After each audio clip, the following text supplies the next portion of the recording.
अस्सलाम वालेकुम नाज़रीन, मैं हूं डॉक्टर ताहिर गोंदल और आप देख रहे हैं doctor Tahir Gondal वेटरी consultant YouTube channel. उम्मीद करता हूं कि आप खैरियत से होंगे। आज का जो हमारा टॉपिक है वो इंतहाई इंटरेस्टिंग होने वाला है उन लोगों के लिए जिन लोगों ने बकरियां रखी हुई हैं। और बकरियों की एक बहुत ही ज़्यादा जो मोजी और जानलेवा बीमारी है वो है बकरियों में नमूनिया, या हम इसको CCPP कहते हैं या कंटिन्यूस कप्राइन प्लूरोनमोनिया कहते हैं। जिन लोगों ने बकरियां रखी हैं उन्हें इस चीज़ का अंदाज़ा है कि जैसे ही सर्दियाँ करीब आने लगती हैं तो बकरियों में और बकरियों के बच्चों में जो है वो नमूनिया की शिकायत होने लग पड़ती है। यानी उन्हें खांसी आ रही होगी, नाक से रेशा आ रहा होगा, बुखार हो जाता है और एनिमल जो है वो बेचारे मर जाते हैं। तो ये जो नमूनिया ये बेसिकली माइकोप्लाज्मा नाम की एक बैक्टीरिया है जो कि काफ़ी ढीठ बैक्टीरिया है कि आम रूटीन के एंटीबायोटिक से ज़रा कम ट्रीट होता है, उसकी वजह से होता है। और इसके अंदर जो शरह बीमार होने की जो शरह है वो 100/100 है। यानी अगर एक बंदे ने बकरियां 100 रखी हुई हैं तो वो 100 की 100 बीमार हो सकती हैं। और इसमें जो शरह वात है तकरीबन वो भी 80% के करीब चली जाती है अगर इलाज ना किया जाए तो। इस हिसाब से ये बहुत ही ज़्यादा इंपॉर्टेंट बीमारी है क्योंकि इसकी वजह से माली नुकसान बहुत ज़्यादा होता है बकरियाँ पालने वाले लोगों को। तो अभी मैं आपको इसके बारे में बेसिक कुछ चीज़ें बता देता हूँ कि एक जो हमारा किसान भाई है उसे कैसे पता चलेगा कि ये जो मेरी बकरी है इसको जो नमूनिया हुआ खड़ा है या इसको जो CCPP की तरफ ये जा रही है। तो सबसे इम्पोर्टेंट ये चीज़ आपके ज़हन में होनी चाहिए कि अगर एक बकरी आपके पास है जिसके नाक से रेशा आ रहा है, नाक से पानी निकल रहा है, वो खांस रही है, उसको सांस लेने में मुश्किल हो रही है और वो लंबा लंबा बेचारे खींच के सांस लेने की कोशिश कर रही है और उसके साथ साथ बुखार है, तो ये कुछ मोटी मोटी अलामात हैं जो कि उसको जिसको हम नमूनिया डिक्लेयर करेंगे कि ये उसको वो जो बकरियों वाला नमूनिया हुआ खड़ा है।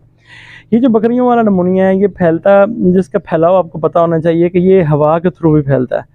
यानी कि एक जो एनिमल जिसको ये नमूनिया हुआ खड़ा है वो उसके जो मुंह के अंदर से जब वो सांस लेगा या वो छींकेगा तो वो जो चीज़ें उसके जो छोटे छोटे ज़रात निकलते हैं उसके जो रतूबत के वो हवा में वो फ़्लो करते हैं और उस तरह फिर वो आगे फैलता जाता है। एक आदमी के जो जानवर उनको हो जाएगा, फिर दूसरों को हो जाएगा, फिर पूरे गाँव में ऐसा ऐसा ये फैलता जाता है। इसके अलावा इसमें एक और फैलाव भी हो सकता है कि अगर एक बकरी पाल जो है वो कोई चीज़ें इस्तेमाल कर रहा है, मिसाल के तौर पर कोई बर्तन पानी के लिए इस्तेमाल करता है और वो अगर दूसरा कोई और आदमी ले जाता है अपनी बकरियों को उससे पिलाता है तो उससे भी चांसेस हैं कि उसको वो आगे फैल जाएगा। तो इसके अंदर अगर हम इसकी अलामात को, पहले आपको मैंने इसकी मोटी मोटी अलामात बताई, अगर हम इसकी कीनली ज़रा डिटेल से देख लें तो सबसे पहले आप ये देखेंगे कि एनिमल खाना पीना छोड़ गया, वो ढीला हो गया है, मतलब बिल्कुल सुस्त हो गया है, उसको हर वक्त थकावट सी रहने लग पड़ती है, वो बिल्कुल जैसे एक कुछ चीज़ नाउमीद हुई पड़ी होती है, वो मुंह लटकाया वो होगा उसने, दिन ब दिन खाना पीना छोड़ रहा है, वज़न कम करना शुरू हो जाएगा। और सबसे जो इसमें एक इम्पॉर्टेंट बात आप देखेंगे कि पहले 1-2 दिनों में इस तरह के अलामात आएंगे, फिर ऐसा जो दूसरे दिन या तीसरे दिन उसको नाक से रेशा आना शुरू हो जाएगा, वो खांसना शुरू हो जाएगा, उसके साथ उसका टेम्परेचर जो है वो 106 तक चला जाएगा। तो जैसे ही उसमें वो खांसने लग पड़ेगा, नाक से रेशा आने लग पड़ेगा, साथ उसके सुस्ती और लेथार्जी, ये चीज़ तो पहले आपको पता ही है। तो आप देखेंगे कि आहिस्ता आहिस्ता उसका सांस लेना भी मुश्किल हो रहा है और with the passage of time उसकी जो मतलब मौत वाक़या हो सकती है। तो अब जब आपने एक एनिमल को देख लिया है, एक ऐसी बकरी को देखा जिसके कि अब मैं आपको फिर याद कराता हूँ, जैसे कि मैंने पिछले एपिसोड में आपको टिप्स पे याद कराया था कि नाक से रेशा आ रहा है, जानवर खांस रहा है, उसका टेम्परेचर जो है वो 106 के राउंड अबाउट गया खड़ा है, सांस में दुश्वारी है, खांसने की कोशिश करता है, छींकें आती हैं उस बेचारे को बार बार और वो बड़े ज़ोर से खींच के सांस लेने की कोशिश कर रहा है और वो रेशा जो है वो निकली जा रहा है। तो ये जो है टिपिकल अलामात हैं, किसी भी बकरी को है तो हम उससे कहेंगे कि ये इसको बकरियों का नमूनिया हुआ खड़ा है या कंटेजियस कप्राइन प्लूरोनमोनिया है। तो अब हम बात करते हैं कि इसका इलाज क्या है। जब एक हमारे जो भाई जिसने बकरियां रखी हुई हैं उसने देख लिया कि मेरी जहाँ एनिमल को ये अलामात आ रही हैं, तो सबसे पहले जो उसे कोशिश करनी चाहिए कि जो हमारे पास काफ़ी एंटीबायोटिक्स आती हैं जिनमें टाइलोसिन एक बहुत अच्छी एंटीबायोटिक है, या एंड्रोफ्लॉक्सासिन वो बहुत अच्छी एंटीबायोटिक है।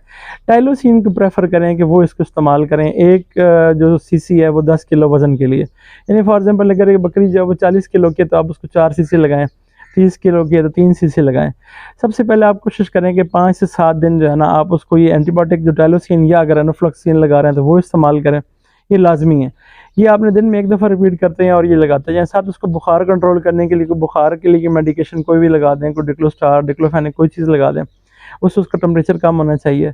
फिर उसको अगर आप जो है ना उसका जो नाक के ऊपर उसका जो रेशा जमा हुआ है उसको आप कोशिश करें कि गीला कपड़ा करके वो साफ़ करने की कोशिश करें उससे, ताकि वो जो है निकले, वो उसको यानी कि प्रॉब्लम यानी कि सॉल्व होने की कोशिश करें।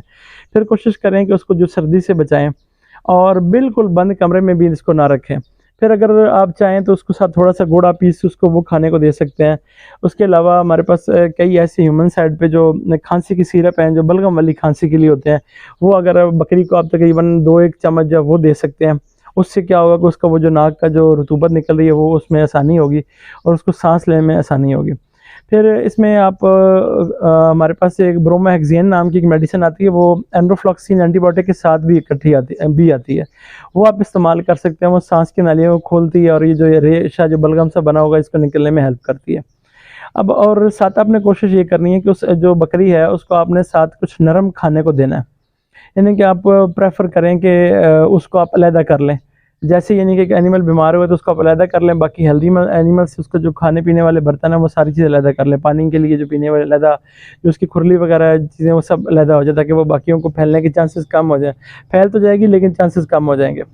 तो उसमें अगर आप अलहदा कर लेते हैं तो उसको आप वहाँ पे खाने पीने के लिए कुछ मिसाल के तौर पे आपको वो वंडा पानी में सॉफ्ट करके नरम करके वो खाने को दे सकते हैं। खल नरम करके वो आप खाने को दे सकते हैं। रोटियां जो हैं वो बारीक करके वो आप खाने को दे सकते हैं, यानी कि कोई ऐसी चीज़ दें जिससे कि उसको ईज़िली वो खा सके। तो जब आप टेम्परेचर के लिए उसके साथ कोई एंटीबायोटिक यानी कि कोई डिक्लोफेन या डिक्लोसार कोई चीज़ लगाएंगे तो उससे क्या होगा कि उसका वो खाने का पीने का दिल भी करेगा।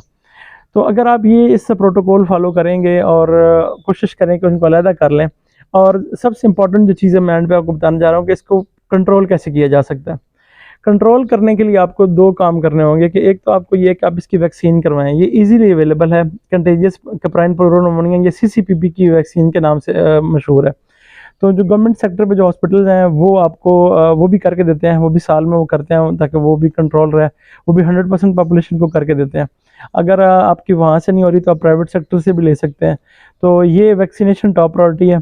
और जब आप वैक्सीन वगैरह यानी कि हो, इसके अलावा एक और काम जो आपको सबसे ज़्यादा इंपॉर्टेंट करने का वो ये है कि जब भी आपको नई बकरी जब बकरा अपने फ्लॉक में लेकर आए तो उसको कम से कम 15 दिन अलहदा बांधें किसी अलहदा जगह पे, ताकि आपको पता लगे कि वो कोई बीमारी साथ नहीं लेकर आ रहा है। और अगर वो बीमार हो जाता है तो आप उसको वहाँ ट्रीट करें और सेहतमंद होने के बाद फ्लॉक में लेकर आएँ, और अगर नहीं होता तो तब फिर आप उसको फ्लॉक करें। ये इसको क्वारंटाइन कहते हैं। तो ये 2 चीज़ें बड़ी इंपॉर्टेंट है, एक वैक्सीनेशन और एक क्वारंटाइन की तरफ ध्यान देना। मैं उम्मीद करता हूँ कि आपको आज की एपिसोड भी बहुत इंटरेस्टिंग और काम की लगी होगी। जिन लोगों ने बकरियां रखी हैं अगर वो इसको गौर से देखेंगे तो इंशाल्लाह उनका जो नुकसान है वो काफ़ी कम होगा और कंट्रोल हो जाएगा। तो अगर आपको मेरी वीडियोस पसंद आए तो काइंडली जो मेरा यूट्यूब चैनल है doctor Tahir Gondal veterinary consultant, उसको आप लाजमी सब्सक्राइब करें, वीडियोस को लाइक एंड शेयर करें। और अगर आप ये फेसबुक पेज पे मेरे पे देख रहे हैं doctor Tahir Gondal veterinary consultant पे, तो काइंडली उसको आप फॉलो ज़रूर करें और दोस्तों के साथ उसको लाइक भी करें और शेयर भी करें। Thank you so nice of you.